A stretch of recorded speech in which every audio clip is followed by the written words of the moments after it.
Maracanazo, যার আক্ষরিক অর্থ মারাকানার বিপর্যয়। ফুটবল ইতিহাসের অন্যতম বড় অবদান আর ব্রাজিল ফুটবল ইতিহাসের সবচেয়ে বড় ট্র্যাজেডি। সময়টা 1950-এর 16 জুলাই। ব্রাজিলের রিও ডি জেনেরিওর বিখ্যাত মারাকানা স্টেডিয়াম। বিশ্বকাপের অঘোষিত ফাইনাল, মুখোমুখি স্বাগতিক ব্রাজিল এবং উরুগুয়ে। সেবার কোনো একক নকআউট ফাইনাল ছিল না, 4 দলের রাউন্ড রবিন লিগে যে শীর্ষে থাকবে কাপ তার। ব্রাজিল তখন অপ্রতিরোধ্য, সুইডেনকে 7-1 আর স্পেনকে 6-1 গোলে উড়িয়ে দিয়ে টেবিলের শীর্ষে তারা। চ্যাম্পিয়ন হতে ব্রাজিলের দরকার ছিল মাত্র একটা ড্র, আর উরুগুয়ের চাই জয়।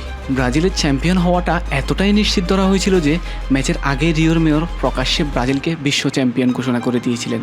ও মুন্ডো পত্রিকা ব্রাজিল স্কোয়াডের ছবি দিয়ে হেডলাইন চেপেছিলেন এই সুস ক্যাম্পিয়স দু মুন্ডো, যার অর্থ দেখুন এরাই বিশ্ব চ্যাম্পিয়ন। এমনকি খেলোয়াড়দের সোনার গড়ি উপহার দেওয়া হয়েছিল এবং স্টেডিয়ামে উপস্থিত প্রায় 2 লাখ দর্শক ম্যাচের আগেই উৎসব শুরু করে দিয়েছিল। খেলার প্রথমার্ধ গোলশূন্যভাবে শেষ হয়, তবে দ্বিতীয়ার্ধের শুরুতেই মারাকানা উল্লাসে ফেটে পড়ে। ব্রাজিলের ফিয়াসা প্রথম গোল করে দলকে 1-0 ব্যবধানে এগিয়ে নেন। স্টেডিয়ামে 2 লাখ মানুষ তখন নিশ্চিত ধরে নেয় যে ব্রাজিলই বিশ্ব চ্যাম্পিয়ন। ম্যাচের 66তম মিনিট, উরুগুয়ের অধিনায়ক অবদুলিও বেরেলা দলকে টেনে তোলেন। তার বানানো বল থেকে হুয়ান আলবার্তো শেফিনো গোল করে উরুগুয়েকে 1-1 সমতায় ফেরান। তখনও ম্যাচের নিয়ন্ত্রণ ব্রাজিলের হাতেই ছিল, কারণ ড্র করলেই তারা বিশ্ব চ্যাম্পিয়ন। কিন্তু কে জানতো ফুটবল বিধাতা তখন মারাকানার সেই বিশাল উৎসবের মঞ্চে এক মহাকাব্যিক ট্র্যাজেডির চিত্রনাট্য লিখে রেখেছিলেন। 79তম মিনিট, ইতিহাসের সেই কালো মুহূর্ত। উরুগুয়ের উইঙ্গার আলসিডেস গিজ্জা ডান প্রান্ত থেকে বল নিয়ে বক্সে ঢোকেন। ব্রাজিলের গোলরক্ষক মোয়াসির বারবোসা ভেবেছিলেন গিজ্জা হয়তো ক্রস করবেন, তাই তিনি কিছুটা এগিয়ে গেলেন। কিন্তু গিজ্জা সরাসরি শট নেন এবং বল বারবোসা এবং পোস্টের মাঝখানে সামান্য ফাঁক গোলে জালে জড়ায়। উরুগুয়ে এগিয়ে যায় 2-1 গোলে। গিজ্জা সেই গোলের পর পুরো মারাকানা স্টেডিয়ামে এমন এক স্তব্ধতা নেমে আসে যা ফুটবল ইতিহাসে নজিরবিহীন। গিজ্জা পরবর্তীতে একটি বিখ্যাত উক্তি করেছিলেন, ইতিহাসে মাত্র 3 জন মানুষ মারাকানাকে স্তব্ধ করতে পেরেছে, পোপ, ফ্রাঙ্ক সিনাত্রা এবং আমি। ম্যাচ শেষে বাঁশি বাজার সাথে সাথে পুরো ব্রাজিল শোকে ভেঙে পড়ে। শত শত মানুষ কান্নায় ভেঙে পড়ে।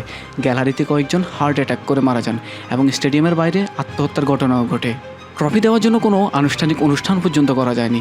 তৎকালীন ফিফা সভাপতি জুলেরিমে অত্যন্ত গোপনে এবং দ্রুত উরুগুয়ের অধিনায়কের হাতে ট্রফি তুলে দিয়ে মাঠ ছাড়েন।